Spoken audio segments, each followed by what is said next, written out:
going on, guys? Today we're going to take a look at the 1984 adaptation of Dune, directed by David Lynch, which is an interesting choice. For those of you not familiar with Dune, it's based on the book of the same name by Frank Herbert. It's basically this very classic sci-fi epic that probably inspired other sci-fi things. So basically, this adaptation got slammed by critics and moviegoers. So I figured in time for the new adaptation, directed by Denis Villeneuve, I figured it's time to take a look at the original adaptation and see how it fares today. I'm not getting my hopes up. So we're like way into the future. I'm talking like 10,000 AD. And the most valuable resource in the galaxy is a spice called melange, which is supposed to like increase longevity as well as give you like more consciousness or something like that, with the conspicuous symptom of developing glowing blue eyes. And it's only produced in one place, the desert planet Arrakis, also called Dune. Oh, the title.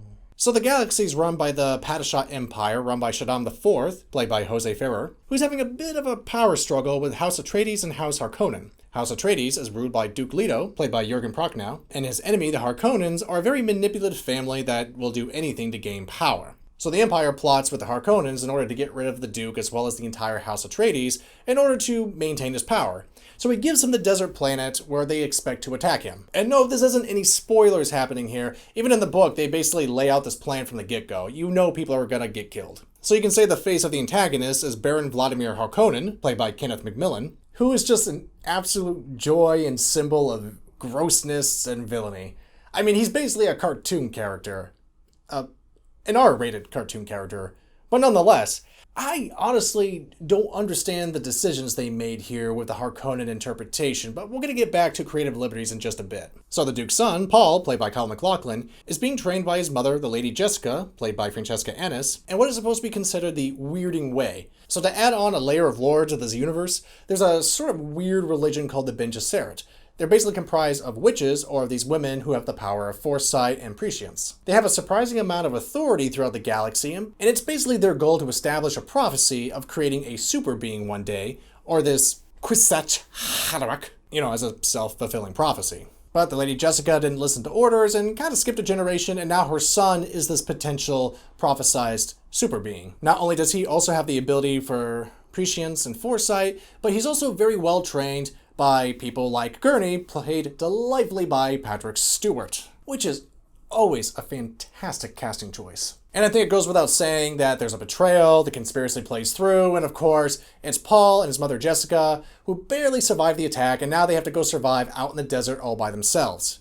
And one thing I have to mention is that one of the obstacles are these sandworms that live on the planet, which, no, not of Beetlejuice fame, but these are gigantic worms that can basically consume, well, many factories. They're that large. But they also run into the native desert people called the Fremen, who are supposed to be these legendary warriors who are very disciplined, because you have to be in order to survive the very harsh environment of this planet.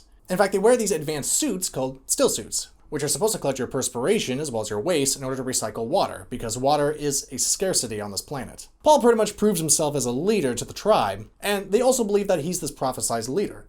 So he's given the new name Paul Muad'Dib. And what Paul has to offer is teaching them this weirding way from the Bene Gesserit, as well as offering them these sonic sound gun technology, which is something that was not in the book. And one big gripe I have is that they do introduce this shield technology that they surprisingly don't bring back later on in the film. And of course, predictably, there's a final battle and Paul comes into his own and gets superpowers. Yes, let's talk about the creative liberties. So first of all, the book is pretty straightforward with, yes, Paul is sort of this prophesized leader, but his powers are very specific. He can see into the future, he can go into the minds of other people, but he doesn't have the power to shout and crack rock like he's the Dovahkiin from Skyrim. And he doesn't have the ability to summon rain out of nowhere.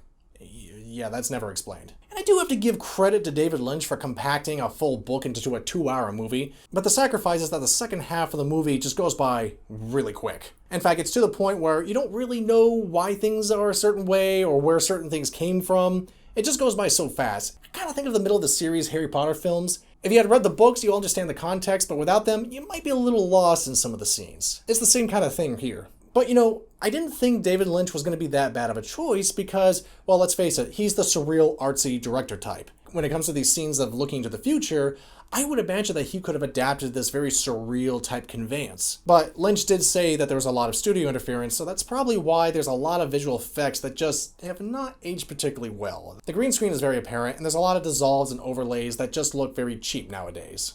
That, and Lynch admitted he's not a big fan of sci-fi, I'm sure didn't help the project either. And they tried this very unique technique of having the characters voice over their thoughts, which, with these whispering kind of voices, like they're being so surreal.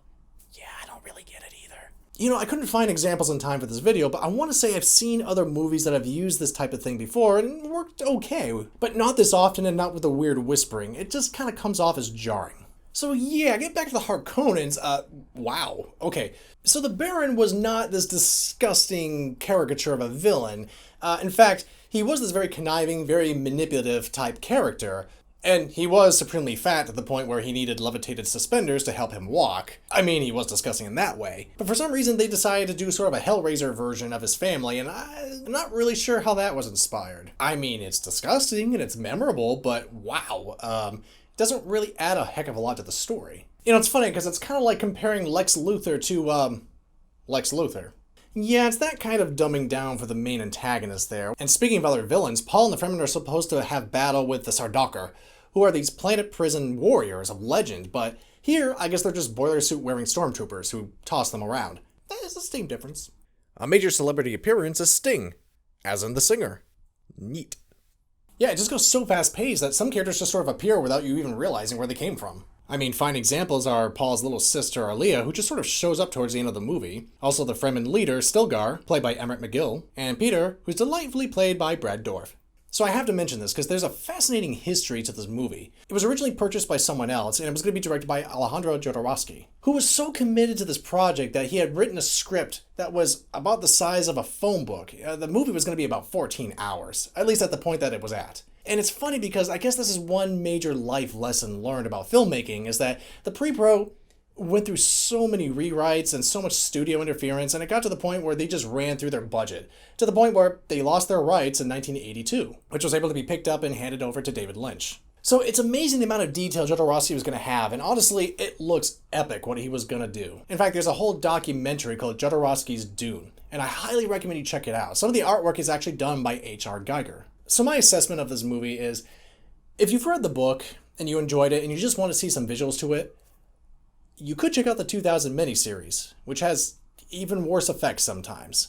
Or if you wanted to check out this movie, it does maintain some atmosphere, some surrealism, as well as I think it's a well-casted Paul Atreides. Yeah, so there were a lot of strange choices, some bizarre creative liberties. I mean, the weird whispering technique was there, and then it goes way too fast-paced for its own good towards the end. But it does have a kick-ass main theme.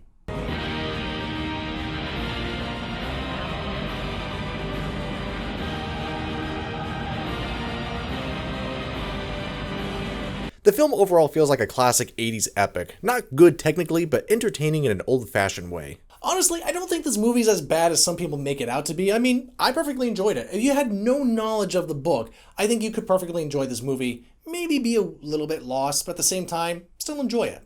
1984 Dune gets my score of 2.5 stars. So guys, thank you so much for watching. Have any of you seen the 1984 version of Dune? If not, what else have you been watching lately? Comment below, let me know, and stay tuned right here if you all want to see more.